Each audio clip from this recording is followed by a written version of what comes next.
Welcome to the Encore Audio Archives YouTube channel. I'm Taper Dave, and this is my channel. I've uploaded hundreds of talks here that I've recorded at meetings in West LA, and I've also recorded conventions starting in 2013. I've got a bunch of those up. And Walt and Mary Murray, the original owners of Encore Audio Archives, started the company in the 80s, and Walt recorded Joe and Charlie's and a bunch of stuff down in Vista, California. My sobriety date is June 20th of 1994. I hope you find something you like, so please like and subscribe to my channel and comment down below. If you want to hear something that I don't have or that you don't see, I'll see that I get it. Anyways, take care and have a great day if you want to. My name is Mary and I'm an alcoholic. Hi, Mary. And I want to thank Patrice for asking me to speak. Patrice was my first baby and I was her first sponsor. And so she's sober 32 years and I'm sober 34 years, so that is really terrific. I thank you so much. I feel really emotional today. I love, Kelly, I love what you said. I thought that is the essence of what you should do if you're new or even old, and that is not what I did. I mean, I just started thinking about at my second meeting of AA. I came into AA and I had a husband, but I'd actually forgotten that I had him. And I was living with another guy who we bought a house a month before I got sober. And at my second meeting of AA, I went to a meeting and I sat down on some keys and I just threw the keys on the floor and sat in the seat anyway. And this guy came up and tapped me on the shoulder and said, "That's my seat." And I thought, I just love you. I mean, I fell in love that second, and I, of course, I didn't say a word to my sponsor about it. I just, kept dating him, and I didn't tell the guy I was living with. And we used to go to these AA dances, YMCA. We do all these crazy things, go to these dances, and then when I was 9 months sober, I wrote my inventory. I had to change sponsors. I wrote my inventory, and in my inventory, it came out, the real truth, the problem with the relationship. One, he kept slipping, but two, he was gay, So I suggest that if you want to take anti-nausea medication or you want to get into a relationship, you should talk to your sponsor first, and that was really good advice. I'm an Irish Catholic. I came from a big Irish Catholic family. My mother's one of 15. My father's one of 11. We always had parties at my house. And my mother and her sisters, who were not the drinkers, were upstairs cooking and saying the rosary beads, praying for my father and his brothers and sisters who were downstairs singing and dancing and tap dancing and having a wonderful time. My Uncle Joe, who's dead a long time, used to get a box out of the car and have these letters from the dead grandmother, and he'd read them. And they'd drink and they'd cry and they'd sing. Singing was a big thing. I wanted to be Maria from The Sound of Music, which is my all-time favorite movie. I've lied about it so many times. People say, "What's your favorite movie?" I always say The Godfather because I don't want to seem so schmaltzy, but my real-time favorite movie is Maria, and I used to line my cousins up, and we used to sing. And last year, by the way, I went to Salzburg. I went on The Sound of Music tour. I cried through the entire thing. Like, there's the kiosk! There was the convent. Really, I have a statue in my house now from the church where Maria was married. I mean, I am an all-time, oh, wait, I go to the Sound of Music sing-off at the Hollywood Bowl with my daughter. So it's really great. I haven't dressed up in costume yet, but I don't know, I might. Anyway, I started drinking. My mother told me, never drink, because if you do, and you're a woman, you'll destroy your family. And I heard what she said, and I was an excellent student. I was an A student, student council, cheerleader, and I had my very first drink at my senior prom because the nuns didn't like my dress. They thought it was too low, and they sewed netting over me, so I looked like a freak, and I went out to the back of the gym, and a guy offered me what was a really popular drink in St. Louis at the time, bourbon and Coke. I'm sure nobody. Once I went to a thing, and my Aunt Rosemary, we were in New York, and my Aunt Rosemary ordered scotch and Coke, and the waitress looked at her like, There's something seriously wrong with you. Anyway, I had a bourbon and Coke, and then I had another one, and then I ended up doing cartwheels in front of the nuns. And that was my first drink. Those were my first drinks. I stayed out all night. I remember coming home. I remember my mother sitting there, and I remember the look on her face. I do remember that. And then I went to New York for college. Drinking age was 18. I turned 18 my first weekend in college. We went out. I got drunk out of my mind. Crawled up the steps of the dorm. The nun was standing at the top of the steps, tapping her little foot. And she said, "Mary Bagley, you are campused." And I was campused, and everybody knew my name. And a week later, I was elected president of my class. Simply because everybody knew my name.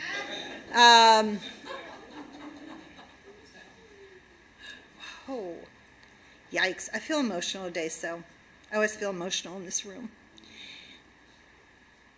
I feel really emotional in this room because there are people sitting around me who saved my life when I was a newcomer. Really, seriously. Liz was our hero when we were new, and Liz would speak. We'd all go, "Liz is," we would run to hear her speak, you know, and Aloma always had the coffee pot. Always had the coffee. We were like a swarm of bees. We had this group, and we just swarmed around, and we'd always end up at Aloma's house, and she always had the coffee pot going, and I know to this day she still does, which is the greatest thing about AA, which is that we have to give back. And then Molly taught me one of the great lessons of AA. I was new, and I loved Architects of Adversity. I don't know if they still have it, but it was the greatest, craziest meeting. I mean, I'd gone to all-girl Catholic schools, and we'd lived in dorms with nuns, and then I came out here, and I was wild, but I don't think I had seen anything that was wild in a bar as I saw it at Architects of Adversity. And there was a guy that used to go there named Art, and he had long fingernails out to here, and he brought rolls of toilet paper, and he'd write on them. He'd write. And Woody, who is now died, but used to go there, and he wore these overalls with no shirt. And there was this like crazy bag lady there that day with like 15 bags, and I had never shared at a meeting. I never raised my hand for my first 30 days, and I had never shared, and finally I did. I remember I raised my hand. I was so scared, and I said, "I'm afraid to tell my mother I'm an alcoholic." And after the meeting, Molly said she wanted to take a picture of me, and she got Art, the crazy guy with the fingernails, and Woody and the bag lady, and she took a picture and she mailed it to me, and she said, "Send this to your mother and tell her these are your new friends." Because that's what we do in AA. We laugh, you know, we just laugh at the worst things. That's the greatest thing about AA. Anyway, so of course, you know, by the time I graduated from college, I got kicked out of the college, and then I got back into the college, and I graduated from the college, barely. And by the time I graduated from college, I was a completely full-blown alcoholic.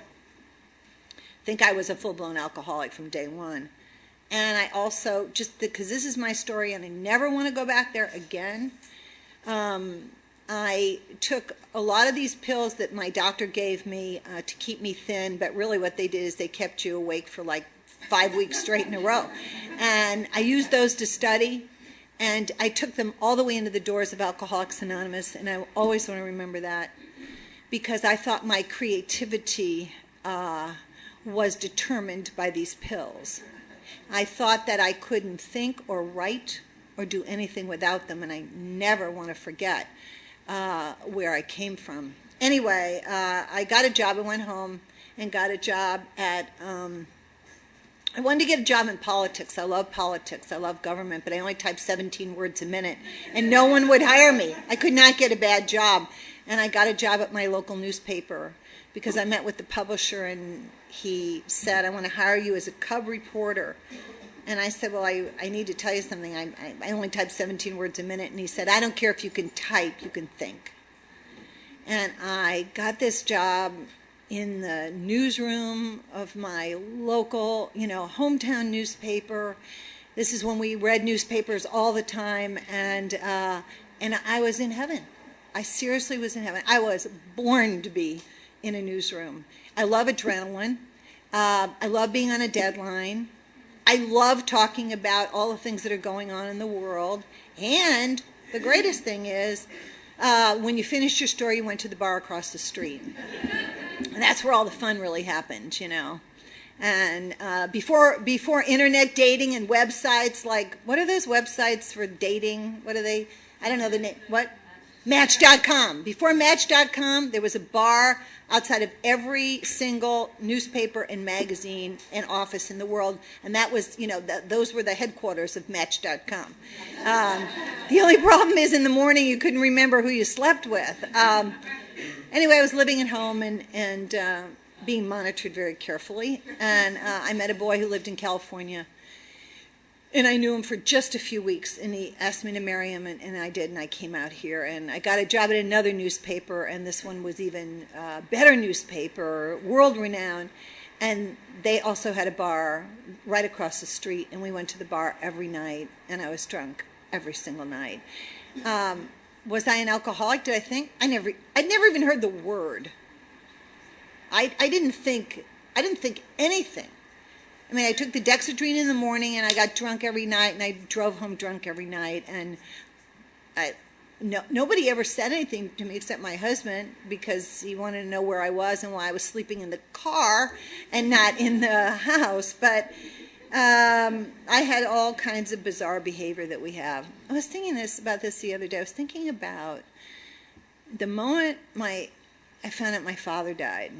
I was sitting at the newspaper. I was writing a story about Johnny Mathis, and I got this phone call from my uncle, and he said, "I'm so sorry to tell you this, you know, but your father died." And I got up from my desk. I went into the bathroom. I took the Dexedrine, and I wrote the story. And I went home. And I took the Dexedrine, and I drank all through the service, all through the funeral. I spoke at the funeral. I never looked at the casket. And about 8 years later, when I finally got sober, I was sitting in a meeting. I was going to say I was a freshman, and then I was in my first year. And I was a freshman in AA, I guess. And a woman was talking about her father dying, and she said that her father had had ulcer surgery and then he'd had a heart attack and died, which is exactly what had happened to my father. And I fell off the chair at the meeting and started sobbing, because I was very dramatic, but I also, my emotions caught up with me only after I got sober. Whatever was going on in my life when I was drinking, I didn't feel. If I were dating somebody and he broke up with me, I got drunk and I moved on quickly. I don't sit and I don't tell you about it. I don't talk about it. I just get drunk and I move on. And it's like being a trapeze artist. You know, you just go from one to the next, and that's what I did, and that's how I lived. And I came out to California, and there was a guy who ran a gym out here, and I'd just gotten out of the hospital because, you know, my body is what broke down. I mean, my mind did, but my body broke down, and I started to have bleeding ulcers, and they give you tranquilizers for those, by the way, and then they used to, and then my back started going out and really badly, and then I had to take all this pain medicine, and I went to a gym. And this guy at the gym told everybody that he was sober in AA. I mean, no one was talking like that all those years ago. Now, of course, if you're a celebrity and you're sober a day, you're on the cover of People magazine telling everybody that you're sober. But that isn't what it was like then. Nobody talked about it. And then I went to a party one night, and this woman was at the party, and she was my boss's wife. And the waiter came and asked, you know, would you like a drink? And she said, "No, thanks. I'm an alcoholic." And I thought, that woman is so sick. She just told a waiter at fancy Hollywood party that she was an alcoholic. And about an hour later, I leapt into the pool at that party.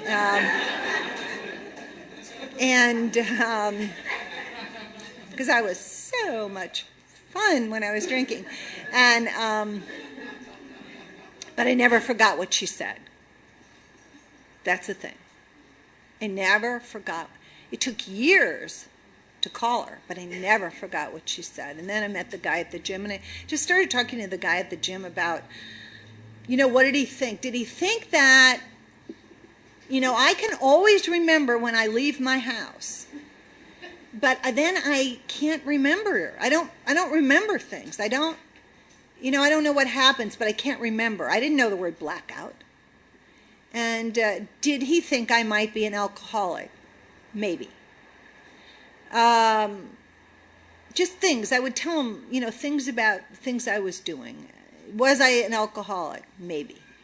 And then I went to the Oscars one night, and I had on a really beautiful dress. I remember that. And then I remember distinctly being in the bushes outside the Oscars with these two guys. And I asked him if he thought I might be an alcoholic, and he said, maybe would you like to have lunch? And he said I made 30 lunch dates with him and broke every one of them, because that's it, see? I mean, that is it if you're new. Walking in the door here is the hardest thing. I remember Constance, she's not here today, but Constance and I once went on a 12-step call, and it was in Watts. She was so scared. She's like, are we going to be killed? I said, no, we're not going to be killed because we're God's, missionaries. And in the big book, all the people who do 12-step work are alive. They stay alive, So we're there, cruising along. It's so scary. And then we find the place, and we go up, 3 flights of stairs in this apartment building, knock on the door, and I said, I can't remember the woman's name, but I just say, hi, is Cindy here? Because these like 4 big guys open the door. No, she's not. I said, well, she called us, and she wanted help, And I looked across the room and into the bedroom, and there she was lying under the bed. I could see her. I could see her eyes. And they slammed the door, and we left. And that's the moment I realized, I knew what a long walk it was, but that's the moment, just something deep inside me made me realize how difficult it is to walk through these doors. Anyway, the guy at the gym finally took me to my first meeting. My first meeting, I sat next to 2 women, and they asked me if I wanted to have coffee after the meeting, and I said yes, and we had coffee after the meeting. Diana and Cindy, and they asked me how long it had been since I'd had a drink, and at that point, I actually hadn't had a drink for a month. I stopped drinking. I just started escalating other things I'd never taken before, that I just went from drinking into just massive amounts of drug use in a month. And I told Diana, I said, I do this, I've stopped, I don't drink, but I've taken other things. And I said, but my things are all prescribed by doctors. I remember telling her that. And she said, in Alcoholics Anonymous, we're clean and sober. That was the most difficult year of my entire life.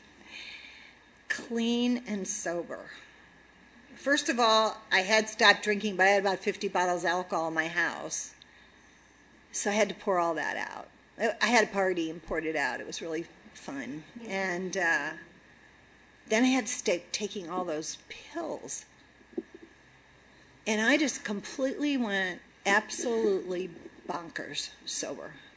And Alan, who was my boyfriend that I met at my second meeting, he was bonkers too. I mean, he kept slipping, which really made me mad. Boy, I told him, I'm not going to be your girlfriend anymore if you slip again. Because at that point I wasn't acknowledging the fact that he was gay, but I mean, he was my boyfriend. And I just went crazy sober. And Diana was my sponsor. I rarely called her. She's my dear friend today, but I almost never called her. And then when I was 9 months sober, Terry Kiergo became my sponsor. She's dead now, but she was the kindest, most loving, really, oh my God, she was such a kind woman. And she listened to me, and I did my inventory with her. And one of the most important things that came out of my inventory for me was that I had no idea that leaving my big Irish Catholic family in St. Louis and coming to California, I had no idea that I had cut them off. I thought they had cut me off. And I read that inventory, and my entire life in terms of my family changed. Because because we have to take the steps in AA, and we have to go make amends. And I made amends. I went home to St. Louis. I made amends to my mother. And my mother asked me one question. My mother is, church mass every day. My father was mass every day. And my father died at 59 of a heart attack, and he drank all the time, but we never mentioned it. And there was never any mention. There was no mention of any of that. But I went home, and my mother asked me a question that just about, it almost killed me when she said it. I don't even know why she asked it. She never talked about sex in her whole life. And she said to me, well, you didn't ever get drunk at a bar and go home with anybody, did you? And I had not told my mother the truth in years about anything. And I said yes. And that one word was the beginning of the most amazing relationship, honestly. I loved my mother, more than I think I've ever loved anybody in my whole life. I don't mean that now, but I loved her so dearly. And we had so many years together in AA. The only thing about my mother is she would not allow me to tell anybody in my family that I was in AA, nor would she allow me to talk about it on the telephone, because somebody could be listening. And but she loved AA. She'd come out here, she'd go to meetings with me. Anyway, Terry Kiergo was my sponsor for a long time. Well, till I was, so this is what happened. This is my real second turning point in AA. My first is my surrender. My first is my surrender in God's incredible intervention. One day you are a hopeless alcoholic, and the next day you are sober. And that is God's incredible intervention. And then we really need to surrender to the program, and I was just wild. I was wild and I was defiant, but I just didn't look like it. I looked sweet, but I was very defiant. And I bought a house when I was about 3 years sober, and I signed the papers without reading them. Don't ever do that, by the way. And I had an AA real estate broker. I'm not against AA real estate brokers, except for one. But anyway, so I bought the house, I moved in, I was fine, it was great, I loved it, and it had a pool, and it was peach colored, which I love. I think that's why I bought it. I bought it for the color, and I didn't read the fine print. So I'm in the house. 9 months later, I get a phone call from a lawyer saying he wants to know how I'll be paying the $90,000 wraparound loan due 1 year after purchase. Oh, huh? What, I don't know what you're talking about. I have no idea what he's talking about. So I hung up the phone, and I put the phone in a drawer, praying that it would never ring again as long as I lived. Because if I don't know about it, then I don't have to deal with it, right? That was kind of like when I was drinking. I don't like to open bills. I'm a writer. I'm creative. I don't open bills, so when your lights get turned off, you're wondering why. And I've learned how to open bills in sobriety. But anyway, so they started foreclosing on my house. And I had to hire a lawyer, And then I had to have a big meeting in Century City with the man who was foreclosing on my house. And at 3.5 years of sobriety, my absolutely best answer was that I began dating the man who was foreclosing on my house. Just FYI, he did not stop foreclosing, which really made me mad. So anyway, I'm absolutely crazy. They're foreclosing. My sponsor, who I love so much, I talk to, but I do not take direction. And I came to a meeting. I went to the Sundowners meeting on a Sunday night, 6 o'clock, and this guy was speaking at the meeting. A guy I'd heard of, a guy I knew from what everybody said, you know, that this guy, you know, he was a control freak and everybody around him was like a robot and you don't want to go there because you can't wear jeans and et cetera, et cetera. Just I heard all these horrible things. And this guy spoke and I don't know what it was about what he said, honestly. I think I'd heard him before, but this time he was talking about going home to his family in the Midwest and how he'd made amends. And there was something about what he was saying that just got through to me. And of course I cried through the whole talk, which I did a lot when I was new. And afterward I went up to him and shook his hand and he said, "Why don't you come down to the Midnight Mission tomorrow and have a cup of coffee with me?" And I hesitated, but I did say yes. And I went down to the Midnight Mission and I sat in that office and I listened to this man talk to me about AA and sobriety and what was I doing and how was I working this program. He did not put me down.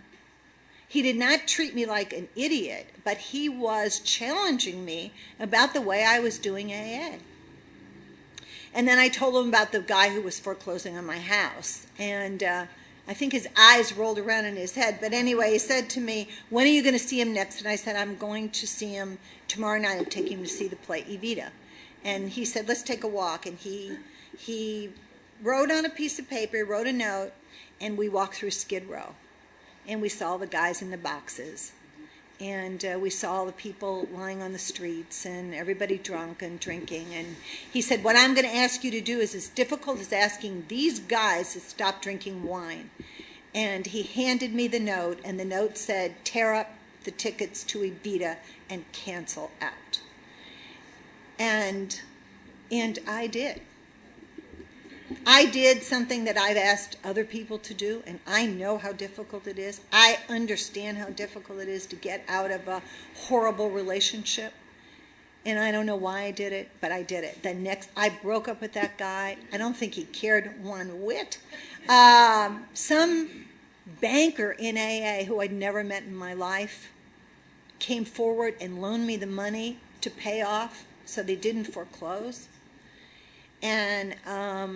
And I called my sponsor and I said to her, "Terry, what should I do?" And she said, "You should ask Clancy to be your sponsor." And I thought, well, that is way beyond any lengths, you know. And but I did.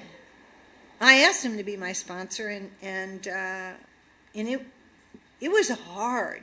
I mean, first of all, I didn't know anybody. I didn't know anybody in the Pacific group because all my friends were here, and I met one person. Her name was Diane.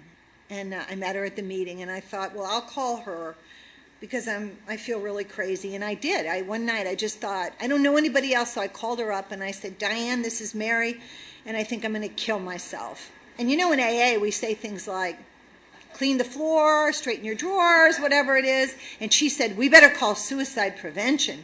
And I thought, whoa, that's not what most people in AA say. You know, we're always telling each other we're going to kill ourselves, you know. And I said, "Is this Diane from the Pacific group?" And she said, "No, this is Diane, your hairdresser." I called the wrong person. I never made that mistake again, you know. I mean, I once had an assistant, and I would say to her, this woman, I'd say, "Look, there are going to be people calling me, and they're going to say they want to kill themselves. And, you know, don't take it seriously, but find me." And I'm going to veer off, but I do have to. This is I don't know why I just thought of something. I'm just going to say it anyway. Sponsoring, and you were talking about that, Kelly, sponsoring and being sponsored, the most important thing. And I had this baby, her name was Christmas. And in our group, everybody makes fun of everybody. So when we would come in together, they'd say, well, if it isn't Merry Christmas.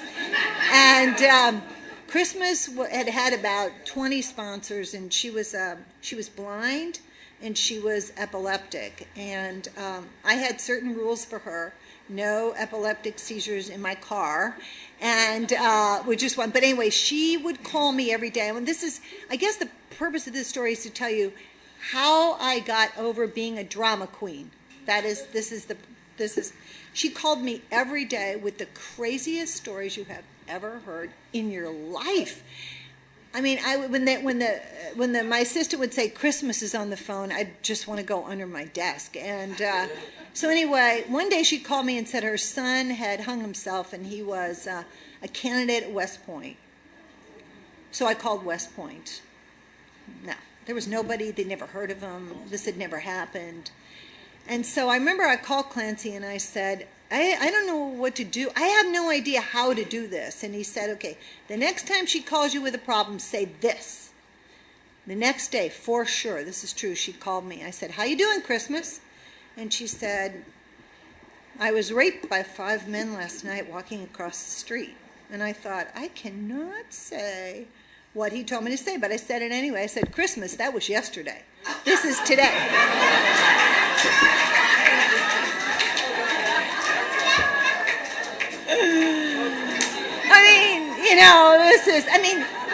This guy is so hilarious. I remember when I was going to China. I was going to China to cover President Clinton's trip to China, and I was so excited, but I was scared to death. And all these fears about going to China, my back, how it would hold up, this, that, everything. So I remember I wrote out all the fears, and I gave them to Clancy, and then I called him the next day, and I said, okay, tell me, I'm so scared about going to China with Bill Clinton, and what, you read all my fears, what is it that you think I should do? And he said, don't lie down. That was his answer. Don't you just love this? This is AA. We need to laugh ourselves right out of our problems. That's what we need to do. We need to laugh ourselves out of our problems. So anyway, so now I'm in the Pacific group, and I have to show up on time to meetings, and I can't walk around. I love to walk around at meetings, and I can't date. It's tough, and my life starts to change. Everything in my life starts to change, and I met a guy at work, and he had, one of the most amazing things that this man gave me the 2 greatest gifts I've ever received in my life. One, he had a 2-year-old son, and that boy's mother was mentally ill and still is, in and out of hospitals and psych wards and institutions. And I just fell in love. I fell in love with really the pair, the duo. I was, 35 years old.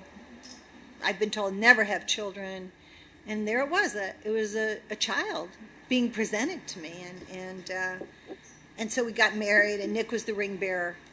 And it was really sweet.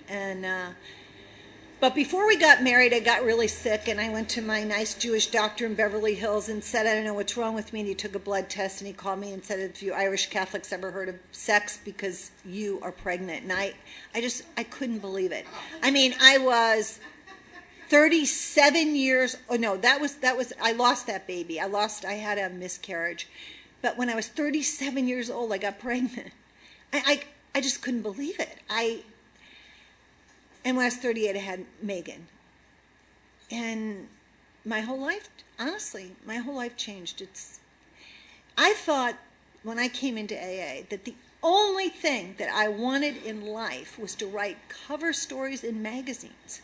I mean, that's how limited my thinking was. And now I'm the mother of 2 kids, and I drive carpools, and I go to the soccer games, and I go to the plays, and I hang out with the other parents, but I'm really insecure. I'm really insecure mother, and they seem to have it all together, and I don't seem to have it together. And they don't work, and I do work, but I hang in there because, and I want to tell you something, if anybody's a parent in this room and having a problem, hang in there. Nicholas, my son, was, had a lot of the same problems that his, natural mother had, and it was a rough road. Let me tell you, a rough road. And there were people who told me, send him to a boarding school, do this, do that, but not one person in AA ever said that to me. Some of the best advice I got once was from this guy who's a former killer who's in AA, and I didn't know what to do because Nicholas used to hurl himself on the floor and beat his head and do all this stuff, but not like normal, like for prolonged periods of time. And one time I just leapt on top of him. I didn't know what to do. I pinned myself on top of him, which I consider my lowest moment as a mother. And I went to the meeting that night, and this guy was there, and he's like, Murph, you don't ever hit or touch a kid. And I thought, and he said, and I'm going to check up on you. And I thought, well, this guy's a killer. I better do what he says. Anyway, so we had these 2 kids, and I'm going to fast forward really because I want to talk about something that, I worked at the same job for 27 years in sobriety, and I just thought that, that was where I would always stay. And then one day they came in, those nice people from Human Resources, and they told me and 200 other people on the same day that we were gone. We love you, he kept saying, we love you so much. He said, you're our ambassador to Hollywood. Really? Thank you very much. And I said something that day that I can't even believe I said it because it was only AA. I said, well, maybe it was AA or maybe it was The Sound of Music's Maria. But this is what I did say. Well, when one door closes, another one always opens. But I didn't really believe that. And this one I want to tell you about AA is amazing. So people in AA told me that this was a good thing. They told me it wasn't over. They promised me that this was going to be okay. I did not believe it. I thought to myself, at my age, who wants somebody at my age who's been in the same job forever? And but I went to meetings all the time. I sponsored people. I went to a lot. I spoke. I don't speak a lot. I did everything that we do here. And I got, a crazy phone call from one of my former editors, and he said to me, what are you doing on April 15th? I was laid off in November. And I said, why? And he said, well, I'd like you to do a story. Can you go to Rwanda? Rwanda? Yeah, sure. I thought, yeah, why not? And I got on a plane and I went to Rwanda. And I worked for this magazine for 2 years, and my assignment was, it was so perfect. I traveled the world doing stories about people doing good works. It was unbelievable. I went to India and the slums for weeks, and I went to Sri Lanka in the middle of the war. I'm telling you, this guy, I was in a car in Sri Lanka. It was the middle of the night, and they stopped the car, the guards, and the guy had a gun. It was pointed at my head, and another guy had a flashlight, and he said, where are you from? And I said, Hollywood. Because really, I was like, I hope he's heard of it, But I'll tell you something, in that village in Sri Lanka. I went to a village that had been decimated by the tsunami. And I heard stories that it would tear your heart out. I mean this. A guy who was holding his little baby, and that baby was swept out of his arms. I mean, there were stories that were unbelievable. But here's what I saw. They'd rebuilt a little village. There was a swing set, and the kids were playing. The people were in their little houses. They decorated them, and life was going forward. But it was going forward with a God, because each person in each one of those houses, whether they were, Buddhist or Hindu or Christian or whatever, they all had these pictures or statues in their house of whatever God they believed in. And that was a very powerful image. And I loved that job. It was great. And then, like all magazines, they're all declaring Chapter 11, and all writers and reporters are looking for jobs, and it's a hard environment. And then I'll just tell you, I'm so lucky. Something came to me, out of nowhere, really seriously, and that was amazing. And it was for the least amount of money that I've ever made in my whole life, and I did it. And it became one of the most joyous things I've ever done. I still do it, which is I teach at a university here. And I love the kids. And then this other job came just out of nowhere. And I remember talking to Liz. I went to Liz's house, and she had me do this thing and read into a tape recorder and listen to it every night. And I thought, well, this is a little weird, but I'm doing it. And because we do anything. We need to be spiritually fit. And then this other job came out of nowhere. And now, of course, I have 2 full-time jobs. And I decided the other day, the world we live in is divided into 2 groups of people. Those who work 24/7 every single day, and those who don't work at all. And we're trying to get a balance, but we haven't found one yet. Anyway, my son is getting married in 3 weeks. Wow. And I have a lot of emotion about it, but see, I didn't realize I had a lot of emotion about it, but I've been to the doctor twice in the last 6 weeks with hives. And I've told them every single reason why I think I have them, except for the fact that my son's getting married. And he's been living in my house for 9 months. It's been very emotional, by the way, very, very. I'll tell you, if you're planning a wedding, whoa! It's either the seating or who's invited or what you're wearing. I'm telling you, it's an emotional roller coaster. And but now my son has found a place to live, and he and his fiance, and now I have some breathing room to really think about how I feel. Okay, this is it. I haven't even thought. I mean, I haven't said one word about this till this exact moment. So here's this kid who was unbelievably troubled, beyond anything that I was able to cope with by myself. I mean, unbelievably troubled. And, one doctor said he was going to end up in a mental institution for the rest of his life, et cetera, and now he's a assistant district attorney in Los Angeles. He could put any of you in jail at any second. And he's getting married. Okay, he's getting married. He's with all his emotions and all her emotions. And, if I were drunk at that wedding, I'm going to tell you something. I'd be getting up and going, I should have recommended you for an episode of a show called Bridezilla. But I'm not going to be drunk. And I'm going to go through this. My ex-husband, we're going through this together. My whole family's coming out. That very family I made all those amends to. All of them are coming out for this wedding, and I couldn't be happier. And I go to a lot of meetings, and this is the thing. I just leave you this one thing. When we're really having hard times, we just double up in our meetings, and we are just there, and we're talking to everybody. It's when we have the good times, which is what I'm having now.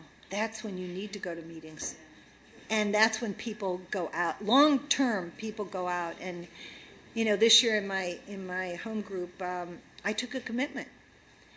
I thought, you could have every excuse in the world not to go, because of this demanding jobs. But I took a commitment because I want to be there every Wednesday night, because I'll tell you one thing. We can't get the message and we can't help anybody unless we're here.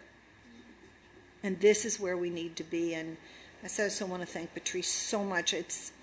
I love so many people in this room, and I want to thank Barb for coming with me, and thank you very much. Okay, this is how I prepare my drone for launching.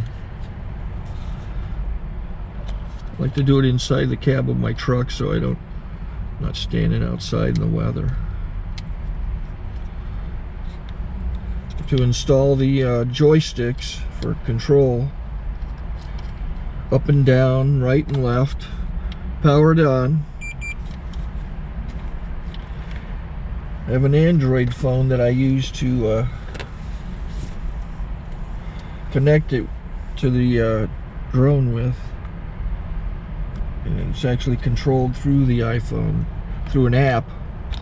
Oops, wrong way. It's actually controlled through the iPhone, or through this Android phone, through the app. It's actually controlled through the Android phone through an app, and you connect it through this short connection right here.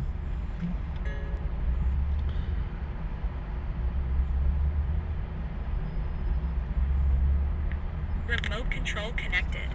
Remote control is connected. So I pull out the drone. I have to extend the legs. Long legs extended first, then the short legs. Remove the gimbal protector. Set that aside, then power it on one short burst, then one long burst. I lay it down. So I have to go to calibrate.